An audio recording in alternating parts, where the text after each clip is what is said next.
G'day, I'm Rob. And I'm Dave. And you're listening to a hot take from the Doctor Who show where today, Dave, we'll be looking at The Church on Ruby Road, the Doctor Who Christmas special for 2023. Hello. Hello. We are doing that, yes. Yes, we are. And we only have half an hour to do it because the cricket is coming up, so let's crack on. Dave, we always start with the word of the week, so let's start there. My word of the week this week is pavlova. Pavlova. Mine is box. Box. Cool. Now, before we get into the meat and potatoes of this, I do want to just say up front, this is only the second time a Doctor's post-regeneration story has been a Christmas special, following the 10th Doctor back in 2005. Is that right? Yeah, so there's a fun fact. There you go. I would not have realised that if you hadn't told me. What do we want to talk about first?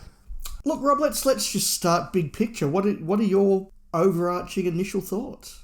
Overall, Dave, I'm happy with this. For a Christmas story, for a Christmas episode, I'm happy. Is that too brief? Look, it's as brief or as not brief as you want it to be.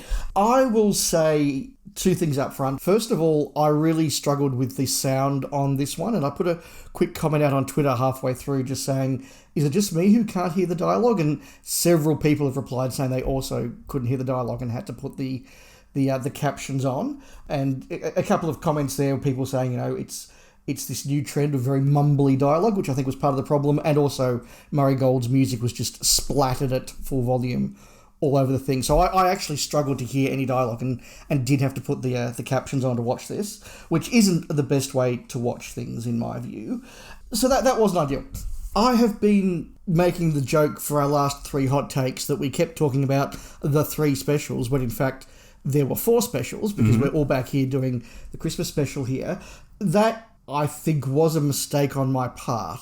Having watched this now, I think those three 60th anniversary specials were very much their distinct thing, and this is a very different thing.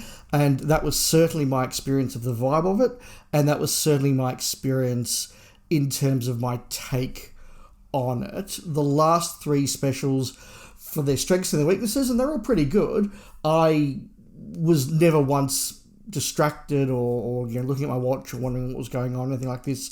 Whereas I'm very sorry to say this episode didn't really land for me at all. And I found very quickly I was just checking my phone to see if I got a message, or just looking to see if there are any new tweets out there, or just sort of checking to see how long there was to go. I wasn't gripped by this very much at all. Oh, well, I think we've come to this in quite different ways, I think. I will say, though, I know what you mean about the other three specials being their own thing, because it was David and it was Catherine, and they were back for a victory lap doing their shtick. Whereas this is a very, very new thing. New Doctor, new companion. Christmas special, which always has a different vibe.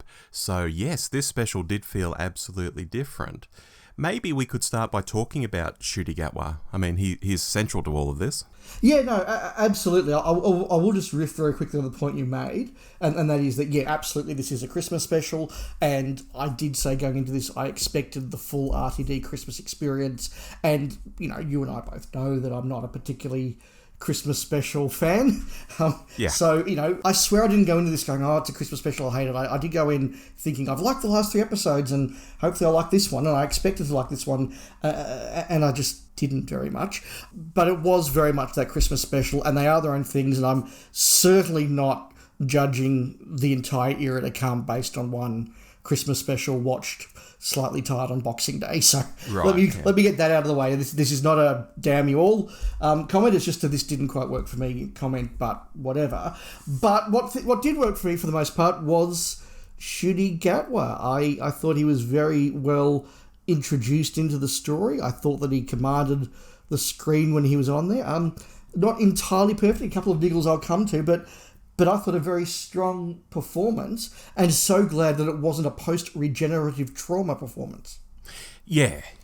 And look, I had a sense he'd be good, and I had a feel for what he might do, and when he did it, I thought, you know what, he's actually even more restrained than I thought he'd be, and that was surprising to me, especially being a Christmas episode with goblins, and he's not chewing the scenery. He actually felt, Dave, very traditional Doctor for most of it to me. A few bits here and there you think, oh, maybe that's only something he could get away with, but for most of it, I think you could see any of the new Who Doctors doing this, if not some of the classic Doctors as well. No, absolutely. I think that what we saw from his performance was very traditional Doctor, very restrained, but he's a very good performer in that you can get a sense of stuff under the surface. Maybe we are talking a little bit about that. Is it the Andrew Cartmel comment that the Doctor's like a large mountain range you see from a distance? Yes. I got a lot of that from him, and occasionally you'd see sparks burst through, little quirks of personality burst through from this otherwise very austere and controlled performance. And I think that's something that you need to be a very good actor to get away with, and I think that's a very good start from him. Did it surprise you he was doing that? No, because I didn't really go in with expectations. Okay. As you know, Rob, I try not to just sort of take a few seconds and extrapolate, or a trailer and extrapolate. I do try and go in pretty open, so I hadn't really prejudged him, so I wasn't sure what to expect, and this was very good, and he was introduced very well. One of my niggles is that he does have that very modern acting thing of, and now I'm just going to speak very, very quietly. And when he's got a very deep voice like he does, and a very, very bass sort of voice, that dialogue can disappear completely. And I hope that he doesn't do too much of that, although I suspect he will, because that is the trend of TV today. True.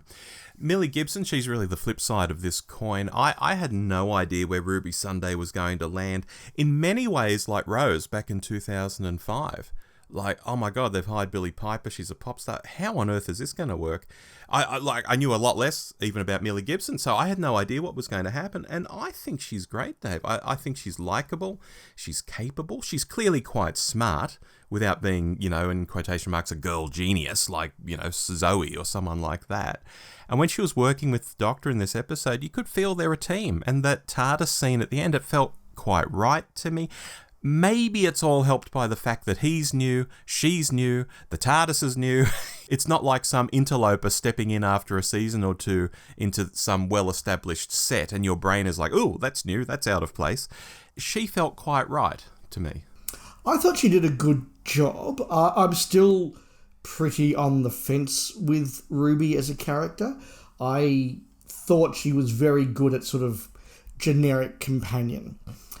She did all the things you'd expect a companion to do in their first story. I mean, and you listen to them like, she's kind, she's smart, she's got a bit quirky. She sort of did all those things, and I sort of felt this is very generic New Who companion, and I suspect I'm going to need a few more episodes to kind of get a proper handle on her character. But I do agree she and Gatwa worked really, really well together, and that was definitely a positive. But I wasn't sitting there going, oh my God, Ruby, I love this character, this is so exciting. I was just going, yeah, she's doing companion stuff. I hope I see some more of her. Yeah, well, like I say, I feel she just fit. I might not be going over the top about it, but I think, yeah, you fit. Yeah, no, I get that. I'm a little bit concerned with the whole backstory thing that we're going to get another, oh my God, this companion's so special and a chosen one type thing. And, it turns out that she was left by Tecteun or the Rani or Susan or something, and that's going to be a whole thing, and she's the keystone around which the universe is devised and all of time and space flow. Like, I'm just a little bit worried, given her backstory, that we're going to get another one of those, which I'm just not here for. But I'm not going to judge her based on that fear. That's just this is a hot take, and one of my hot takes is I hope we're not doing that again. Well, let me leap forward in my notes. I'm going to bypass a few things here to get to Mrs. Flood, because it feels like a big setup is coming with her not being fazed by the Doctor coming and going, and at the end she literally asks the audience, don't you know what a TARDIS is? Which is kind of meta. I get that. It's meta for the new audience. She's asking all these new audience members, she's literally asking them, don't you know what a TARDIS is? But it would seem to be something bigger. Has she travelled in time herself?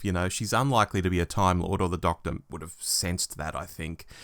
And the name, we've had a river, we've had a pond. Is it just a bit of fun that she's Mrs. Flood, or does that tie into all of this somehow? Is she the woman who dropped Ruby off at the church? I don't know. Or is she just some weirdo, Dave, who's never explained, and she just knows stuff, and the fact we never learn why she knows stuff is entertaining in its own right.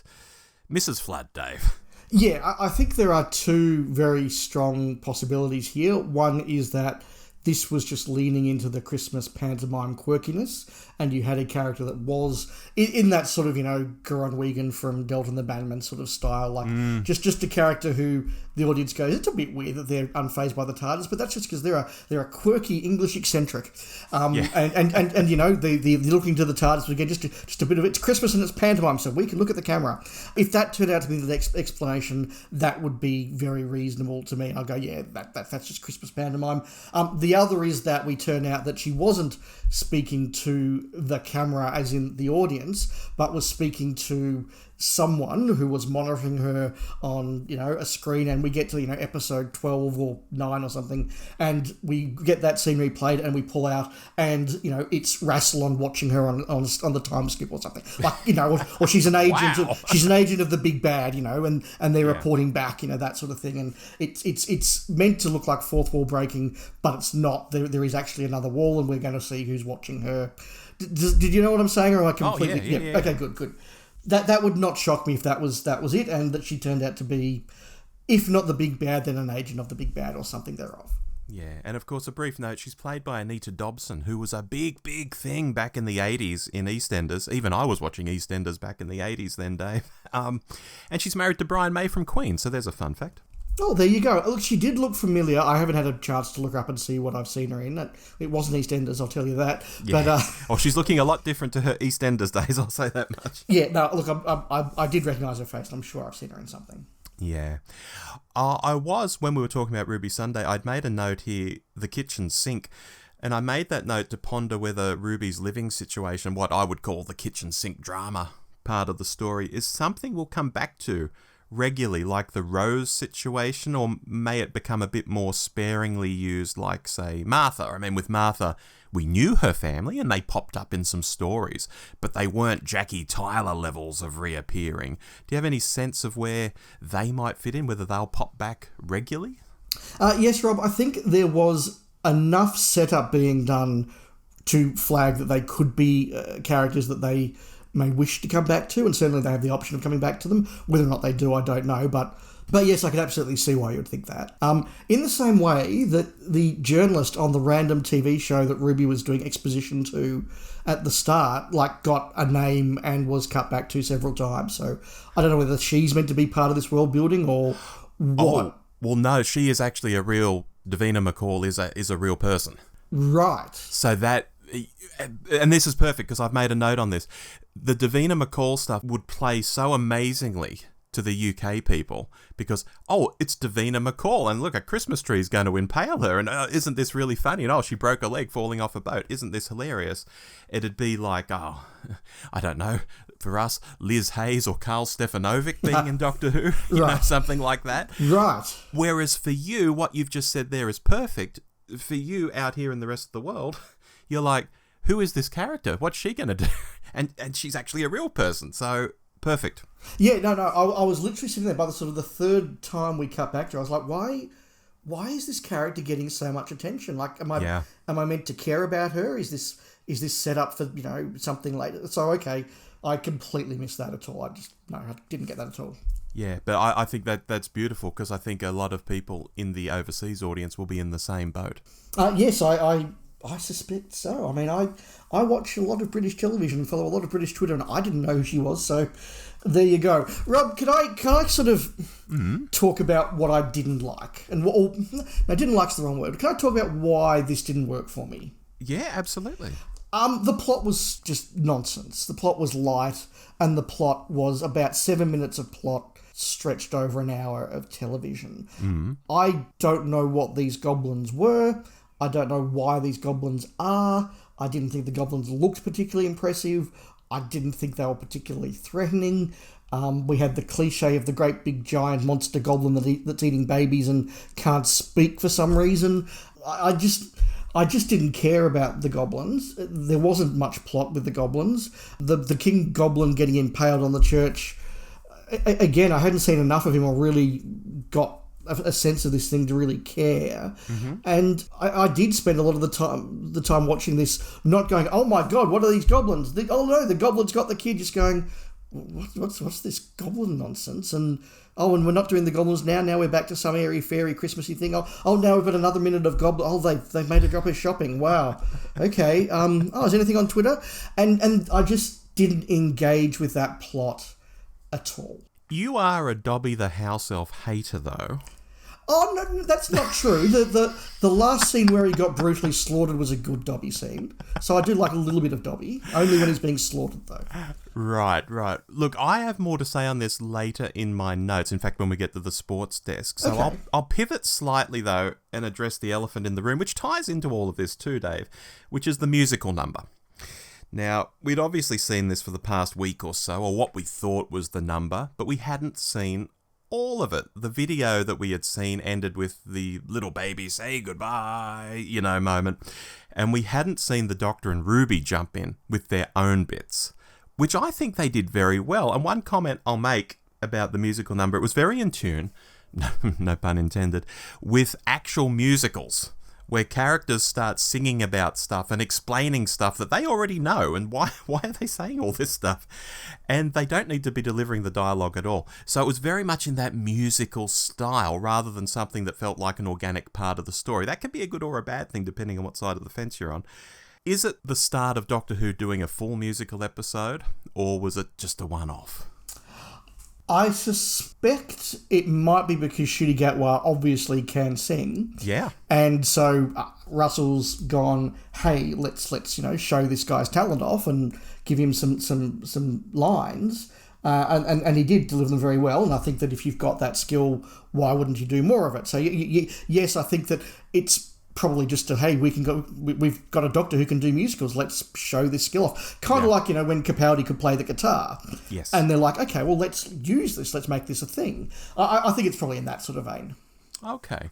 And while we're still on goblins, rope technology. I think the whole part about the ropes and the knots and the Doctor figuring it out was actually really clever and inventive.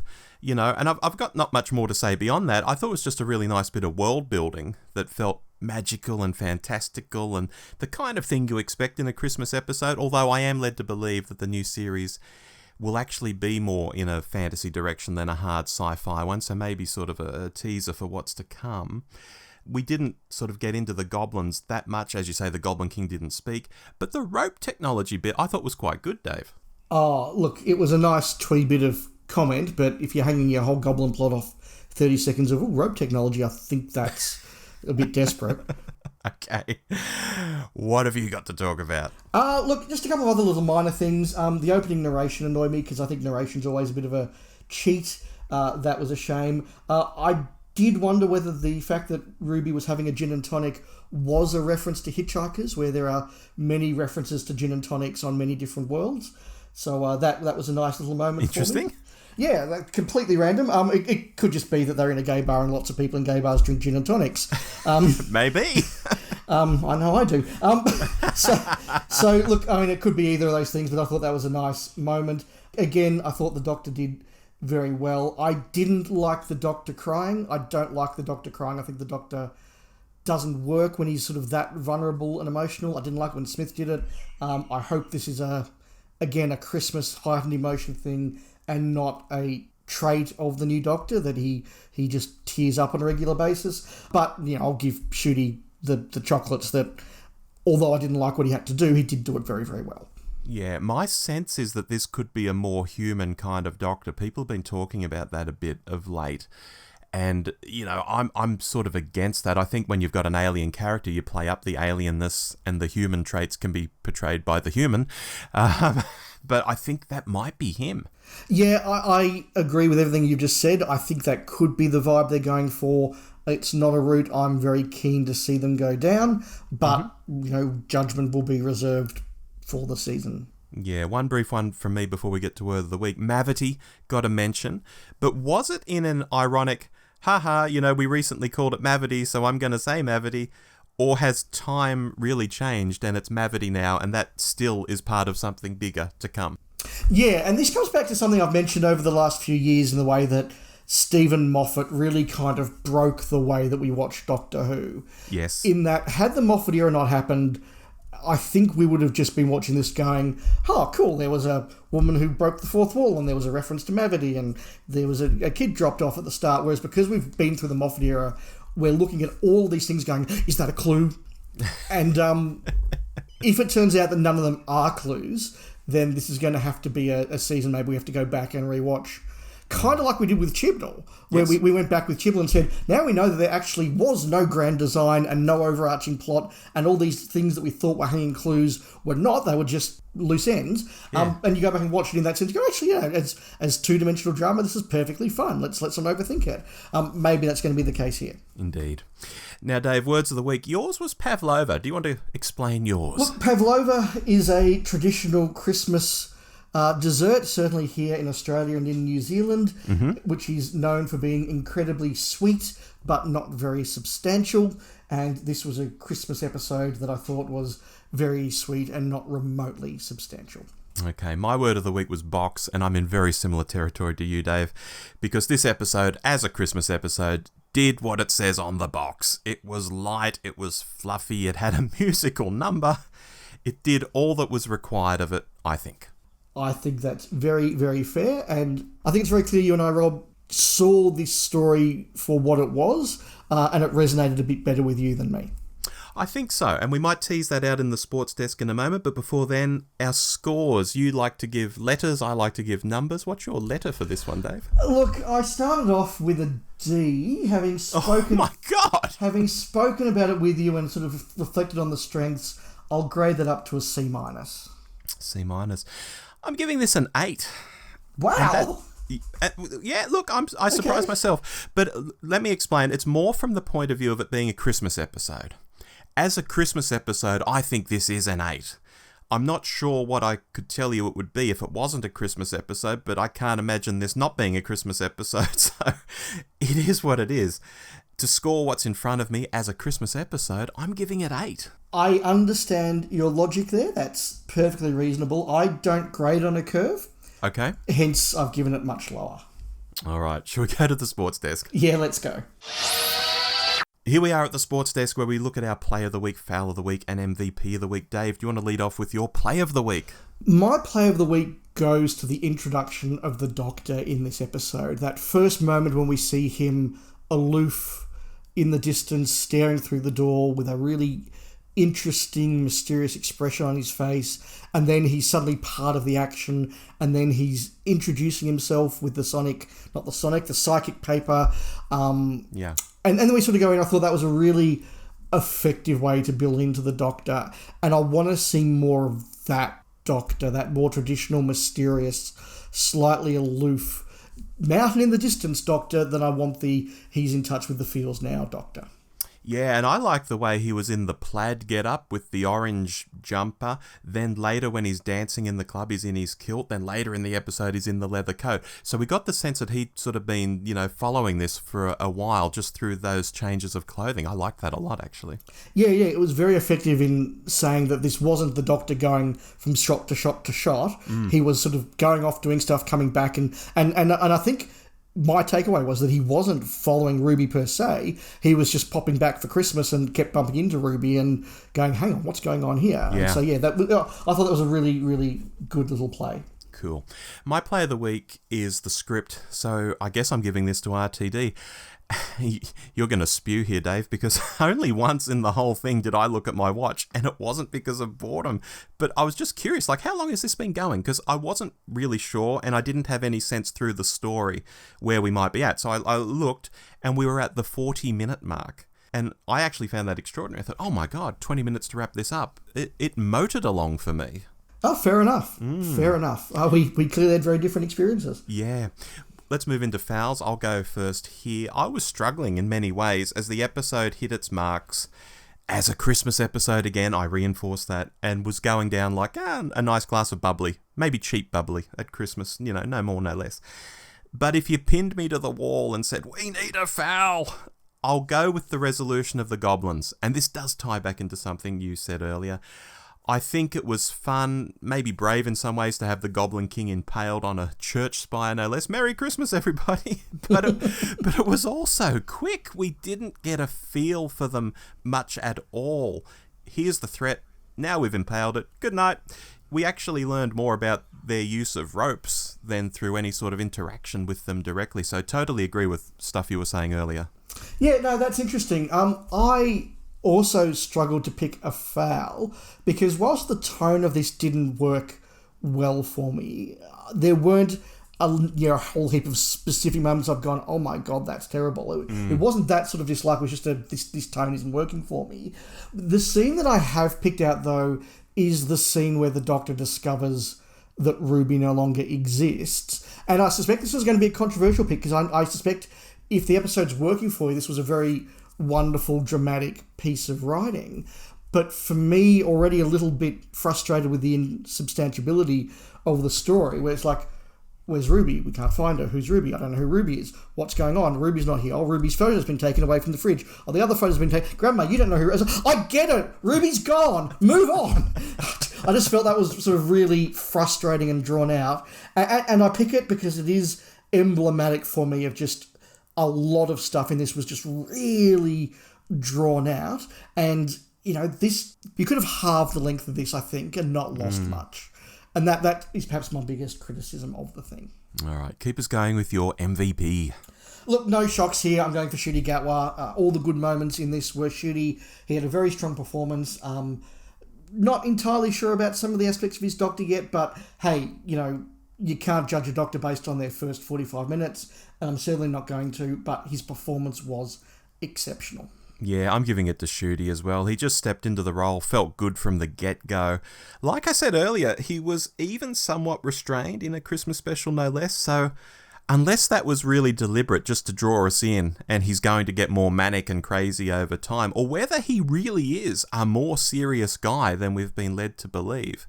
And I say that in the full knowledge that we did see him clubbing in a kilt, when I say he's a serious guy. But I mean, when he's in full-on Doctor mode, he seems quite serious to me, and I'm really curious if that is the personality of this Doctor. Yeah, and I saw the clubbing in a kilt as very similar to the 11th Doctor playing football. Yeah. Just, you could sort of imagine what are the humans doing today? Oh, they're all dancing in skirts and moving their bodies. I'll do that. Oh, isn't this fun? Like, that's a very doctorish sort of thing, in the same way that they're playing soccer today. I found I quite like soccer. That was fine, and I think that again we don't really know whether that's not an aberration, but whether he's going to be this very serious, grim Doctor with moments of outrageousness, or he's going to be an outrageous Doctor with moments of seriousness. We don't know, and that's going to be interesting to find out.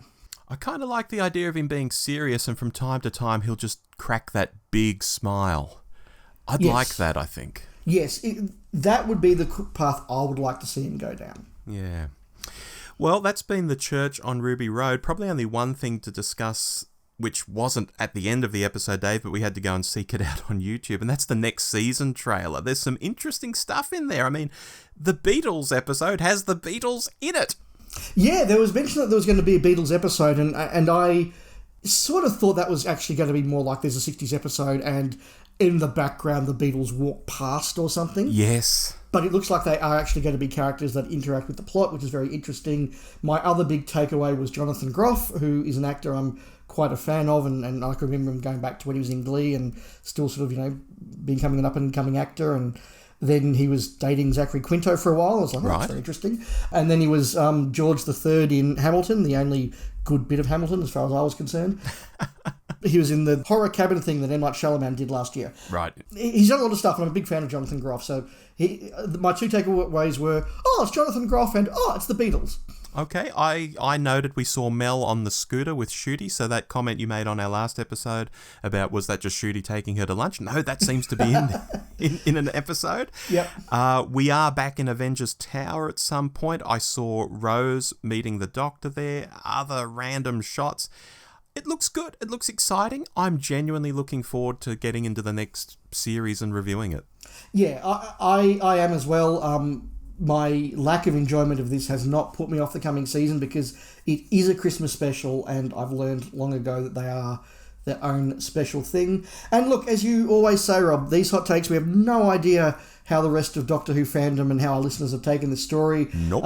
Some may agree with you, most may agree with you, or vice versa. I'll be really interested to go out into the world and find out whether I am just a grumpy bastard or telling the truth that others see. We'll find out. Well, if you get all those Christmas episodes in a line, I would probably say most of them I don't like. So it's not even that I like Christmas episodes per se, but this one just worked for me. And that's fantastic. That's really, really good. And sometimes that is the thing with television. You can have two people watch the same thing and it just works for one person and doesn't work for the other. In the same way, we are both about to sit down and watch Test cricket and get really involved. Yes. And other people will go, I don't know how you can watch that. Just horses for courses. For hour after hour, day after day. Absolutely. Fantastic. Anyway, let's go and do that, Dave, shall we? Yes, we shall. Thank you very much. We'll be back on New Year's Eve with our normal December monthly show, looking at another Christmas episode, K9 and Company. Can't wait, Dave. Me either. All the best. All the best to you too. See ya. Bye.